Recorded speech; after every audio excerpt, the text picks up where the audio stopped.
તો વડોદરામાં ચોથા વર્ગના કર્મચારીઓ અચોક્કસ મુદ્દતની હડતાળ પર ઉતર્યા છે। કાયમી કરવાની માંગ સાથે શિક્ષણ સમિતિના હંગામી કર્મચારીઓ હડતાળ કરી રહ્યા છે।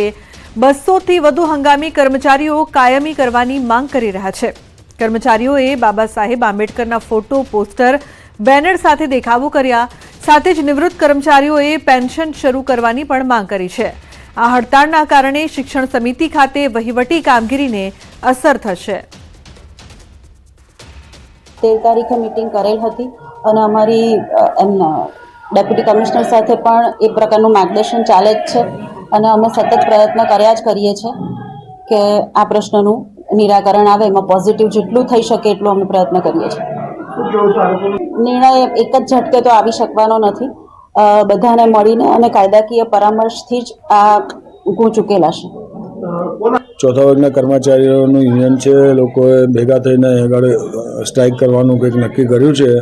એમને મેં સમજાવ્યા છે કે ભાઈ તમે ના કરો તો સ્ટ્રાઇક સારું છે, તે છતાં પણ જો એક સ્ટ્રાઇક કરે તો આ વસ્તુ કદાચ ગેરવ્યાજબી કહેવાય, કારણ કે ઓલરેડી પ્રોસિજર અમે કરી રહ્યા છીએ અમારા તરફે।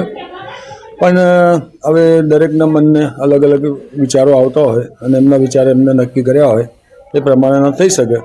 નગર પ્રાથમિક શિક્ષણ સમિતિના જે ચોથા વર્ગના કર્મચારીઓ છે તેઓ લડી લેવાના મૂડમાં છે અને આજથી અચોક્કસ મુદ્દતની હડતાલની જાહેરાત જે છે તે કર્મચારીઓ દ્વારા ઉચ્ચારવામાં આવી છે। ત્યારે દ્રશ્યો જોઈ શકાય છે કે નગર પ્રાથમિક શિક્ષણ સમિતિના આ તમામ સભ્યો છે અને આ તમામ સભ્યો જે છે તે લાંબા સમયથી પોતાના હક માટે લડી રહ્યા છે। જો સમયની વાત કરું તો 1977થી આ કર્મચારીઓ પોતાના હક માટે લડી રહ્યા છે, એટલે સત્તાધીશોએ તમામ હદ વટાવી હોય તેમ લાગી રહ્યું છે।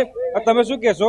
લડત હોય પણ આટલી લાંબી લડત કોઈ તમારું સાંભળવા માટે તૈયાર નથી। શું કરીએ સાહેબ, અમે બધા એમની જોડે ઘણી લોલીપોપ આપીને અમને બેસાડી દેશે। જ્યારે અમે હડતાલ પર જઈએ છીએ, જ્યારે અમારી માંગણીઓ હોય છે તો રાજકારણીઓ આવી અમને સમજાવે છે અને અમે સબ ભોળા સમજી જઈએ છીએ એટલે છેલ્લા પછી આ રીતે આખું લંબાયા કરે છે અને અમારા હકથી અમને વંચિત કરી દીધા છે।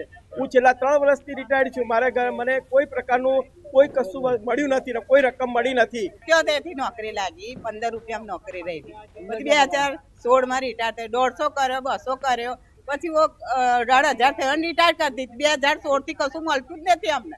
આજે 9 વર્ષથી અમારે શું કરવાનું? ટોટલ 570 કર્મચારી હતા। હવે એમાં કેટલા વય નિવૃત્તિ થઈ ગયા અને કેટલા ગુજરી ગયા। હવે 570માંથી 115 કર્મચારી હાલમાં નોકરી કરે છે। હવે અમે અમારો હક જ માંગીએ છીએ, અમે બીજું કશું જોતું નથી। પણ આ શિક્ષણ સમિતિ ખો આપે છે કે ભાઈ તમે કર્મચારી છો કોર્પોરેશનના, અને કોર્પોરેશન એમ કહે છે કે તમે કર્મચારી છો શિક્ષણ સમિતિના। હવે અમારે એક જ કહેવું છે કે અમને જે કાયમી કર્મચારીઓને જે હક મળે છે એ અમારો હક અમને આપો। પેરાલિસિસ થઈ ગયું છે, મને દવાના 5,000 રૂપિયા થાય દર મહિને, આ કોણ આવશે મને?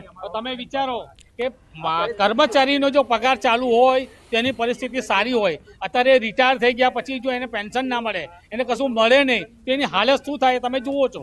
તમામ કર્મચારીઓ અચોક્કસ મુદ્દતની હડતાલ પર ઉતર્યા છે। ત્યારે નગર પ્રાથમિક શિક્ષણ સમિતિનું જે કામકાજ છે તે ખોરંભે ચડી ગયું છે। ત્યારે તમામ કર્મચારીઓ છે તે જલદ આંદોલનની સાથે ન્યાય માટે ગુહાર લગાવી રહ્યા છે। હાર્દિક દીક્ષિત, ન્યૂઝ 18 ગુજરાતી, વડોદરા।